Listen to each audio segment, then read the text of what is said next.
is to provide temporary help in cases where there are absolute and acute labor shortage. And for the little ones, the mask is great for nap time. He says CSIS is effectively above the law in Canada, something which allows innocent human beings like him to have their lives ruined. Environment Canada says in an email it won't comment on hearsay. It says researchers are encouraged to publish their work and civil servants are not muzzled. Yes, with that we're back again because why? Stephen Harper is speaking again. Yes, I know, and every time he opens his mouth he makes a fool of himself. Whose hand is up his butt controlling that mouth? I know, it is. Sock Puppet is us. And then, of course, we are treated like mushrooms. This is Radio Free Canada. I'm Darren Howard. I'm Robert Nisbet. And I'm Monica Solmark. Let's touch base as we mock Stephen Harper, our dictatorial robocall leader, with Rick Mercer. What's Canada's greatest resource? Our kids, and we want to make sure they're properly prepared. And that's why we cashed in their university savings for a little welder kit from Conco. Stephen Harper says we'll need plenty of skilled workers for resource extraction. And who wants their kid to end up in some dusty university library? When they could be out feeling the exhilarating bite of a minus 40-degree northern Alberta wind. Hey, whoa, put your gloves on. Safety first. And for the little ones, the mask is great for nap time. Night-night. Sweet dreams. Canada has a bright future supplying oil to China, and we're making sure our kids are going to be part of it. From the tip of their leather gloves right down to their steel-toed booties. Lil Welder from Conco. Preparing for tomorrow, today. Lil Welder Kit from Conco comes with mask, gloves, arc welder, burn cream, and gauze.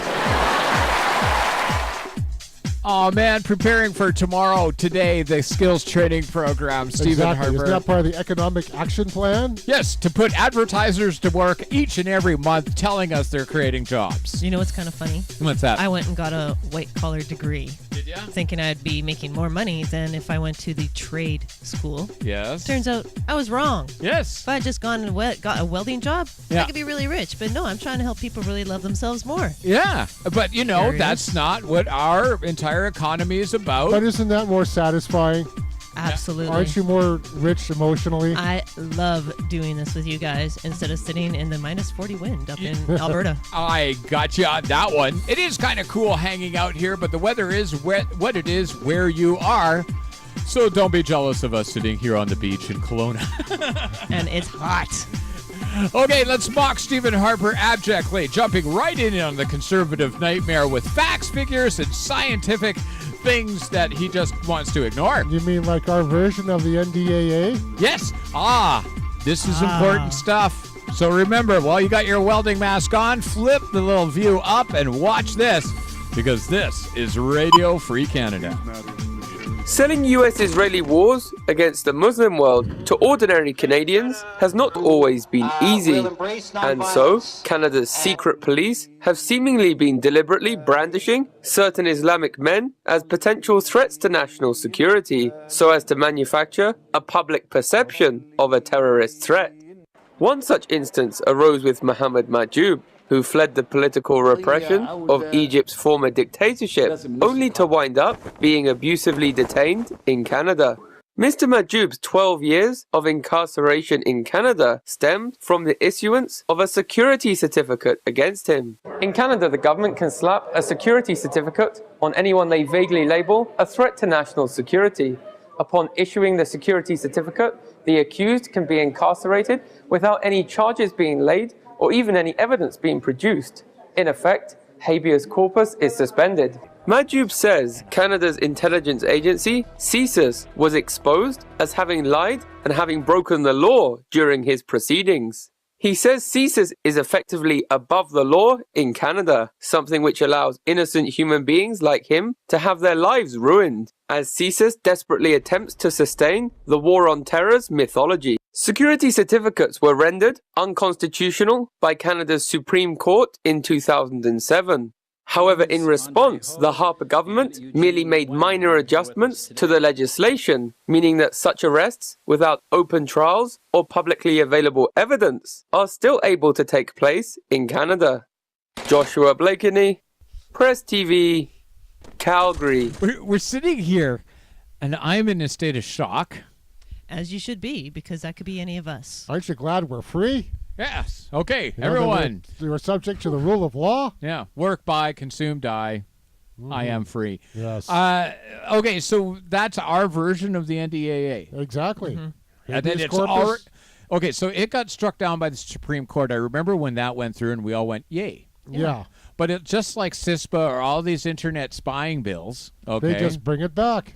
One important thing, one note for you right now. On Monday, there's a really important vote going through in Parliament about our internet spying. Oh, yeah. Okay, so make sure you get informed of that. We're flashing images on that on YouTube right now, so make sure you get informed and call your MP.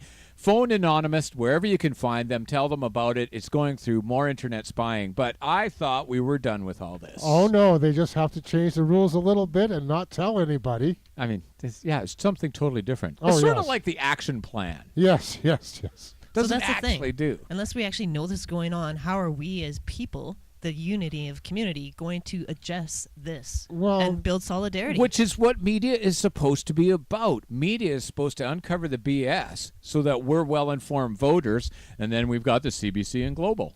Exactly. Well, we're going to use clips from them today, so that's kind of an ironic thing. We'll be nice to them. Okay, let's run this. Well, a former federal researcher says Ottawa is muzzling scientists like her. Marley Wazer spent more than 25 years with Environment Canada, and she told her story exclusively to CBC. Danny Mario reports from Saskatoon. Wascana Creek is heavily polluted. Ammonia levels are high enough that fish could be dying.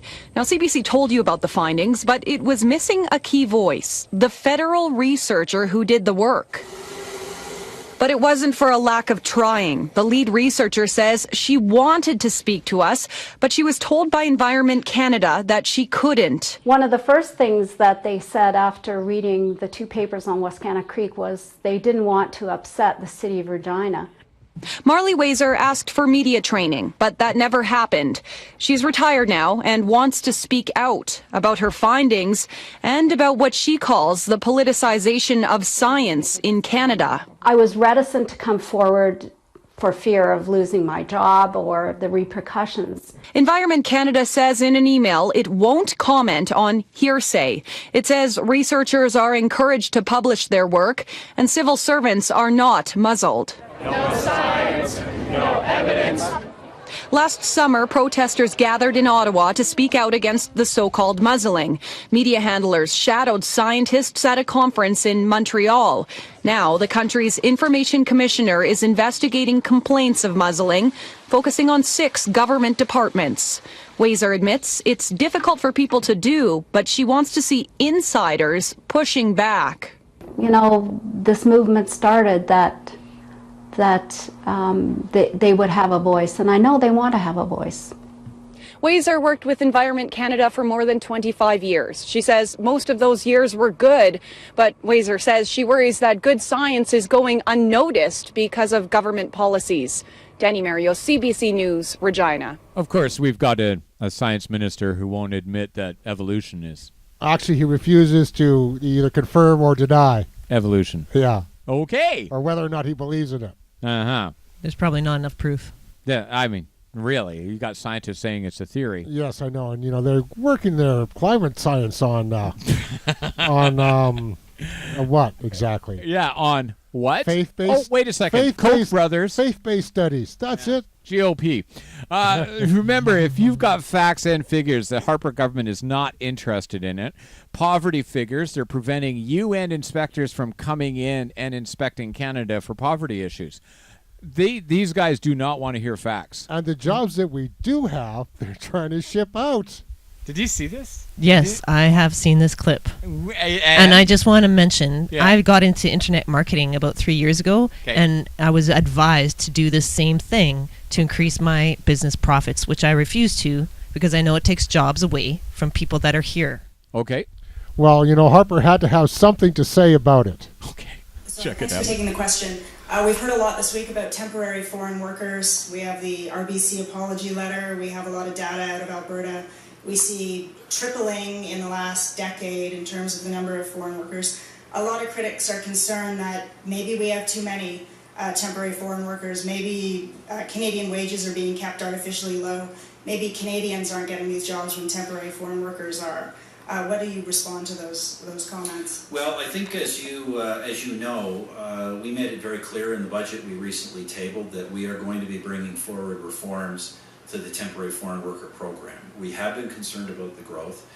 I think it is important for Canadians and all businesses to understand that the purpose of this program is to provide temporary help in cases where there are absolute and acute labor shortage. It does not have broader purposes than that.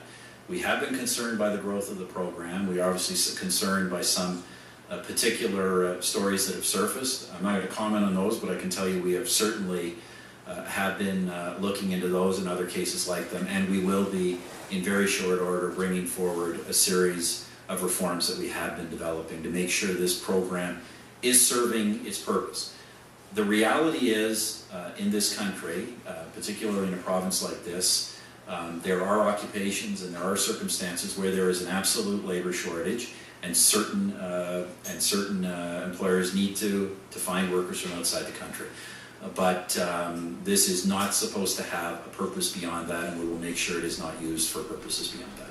Okay, so basically, what did you get out of what he said? We're doing our best to combat it. Uh-huh. We're going to introduce legislation so they stop doing it so blatantly. Well, he didn't say that, but Yeah, I get you. And isn't the point of the whole thing was to help for job shortages? Okay. Right, an acute shortage. So you're telling me there's not enough tellers at RBC? Well, no, actually, it's kind of funny. Here in the Okanagan, we have the exact same thing. We have Mexican slave labor brought up so that the agriculture, the farmers, can pay them less. Yeah. Okay, so that's what RBC is doing, is they're bringing in foreign workers to pay them less. But it's not bank tellers, it's actually IT workers. IT, right. Okay, so... and there's not enough of those in Canada. Well, they cost too much in Canada. It's much cheaper to have it done. Have your help desk in India. Yes. Okay, now... Hello, can I help you? Oh, sorry, that was kind of racist. It was, and I apologize for that. Okay, and aren't they actually getting the pipe for the pipeline built in India? Yes. Okay, no. Is it just me? Thanks for bringing that one up, because I forgot all about it. They're actually building the pipeline in India. Building the pipe, yes. Yeah, because it's cheaper than doing it here. Canada's been turned into a third world country by Stephen Harper. We ship out our raw resources, we buy back value-added resources, and where is our jobs? Where are our manufacturing? I'm not sure we can blame it all on Harper. Well, I'd like to. I'd like to, yeah. I enjoy blaming everything on him. We got to blame the former administration as well, though. Yes. Oh, okay, the former administration. Jean Chrétien. Okay, go ahead. For getting us involved in NAFTA. Okay. And saying free trade is a good thing for Canada, and But didn't that start with Brian Mulroney? Didn't that start with Brian Mulroney? Yeah. You're actually right about that. See? Controversy. You corrected me, and thank you for that. I Where got does my this come dates from, right? mixed up. Yeah. So while we put together all of our facts, we do advise you question what we're talking about here. Make sure you get informed because, hey, you're an intelligent person, and we're here to back you up. So while we sort that out and figure out who's at fault, I'm blaming Harper for everything because, hey, I can believe anything I want and just go with it. Yeah. He proved it. He set the standard. We're going to do that. So make sure you set yourself up in an intellectual manner to be able to fight those people who need fighting because activism is winning and fascism is losing. Yay, it's good to be part of the winning team. Yes, it is. And I always got chosen last at sports, right? Yeah, I wonder if there's a security certificate on us. Hey, quiet. Remember, facts. Facts. I'm Darren Howard. I'm Robert Nisbet. And I'm Monica Solmer. It's been so good being with you here today. Make sure you love your job and love yourself. And remember, you're part of the winning team now. We're going to be back with more. Stay tuned. It's Radio Free Canada.